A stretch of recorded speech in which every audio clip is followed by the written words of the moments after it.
Pulmologu nga Likova, Zekiria Shahini, ka qenë cak i një atentati sot në Kumanov.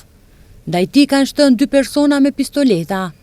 Identiteti tyre nuk dihet për shkak se mësohet që kanë pasur të vendosura maska. Gjendja e tij shëndetësore është stabile dhe jashtë rrezikut për jetë. Policia e ka konfirmuar rastin duke theksuar se rreth orës 13:54 minuta në Kumanov, 2 persona të panjohur kanë shtërë me armë në veturën e personit Zekiria Shahini nga fshati Slupçan i punësuar në klinikën e pulmologjisë. Me ndihmën e parë është dërguar në spitalin e qytetit, njoftojnë nga SPB Kumanov. Motivet e atentatit nuk janë bërë të ditura, ndërsa policia ka formuar disa pista hetimi me qëllim identifikimin e personave. Zekiria Shahini aktualisht ndodhet në garë për kryetar këshillin e kuvendin komunal të Likovës.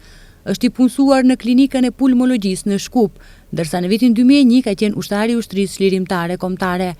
Lidhur me incidentin në Kumanov, 2 prokuror publik nga Prokuroria Themelore Publike e Kumanovës kanë shkuar në vend ngjarje dhe po ndërmarrin veprime hetimore. Po mblidhen gjurmë dhe prova materiale që do të jenë objekti i ekspertizës.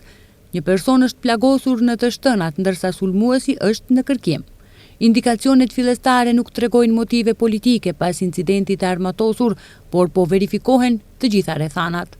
Lidhur me rastin reaguan nga shtabi i koalicionit Vlen, pre nga shprehim keqardhje të thellë për ngjarjen e rëndë që ka ndodhur në Kumanov, ku është plagosur bartësi i listës nga radhët e AKI-s. Ne si koalicion dënojmë çdo formë të dhunës dhe apelojmë për qetësi, maturi dhe respektim të institucioneve kompetente për hetimin e rastit. Dhuna nuk ka vend në shoqërinë tonë dhe asnjë rrethan nuk mund të justifikojë aktet që rrezikojnë jetën dhe sigurinë e qytetarëve.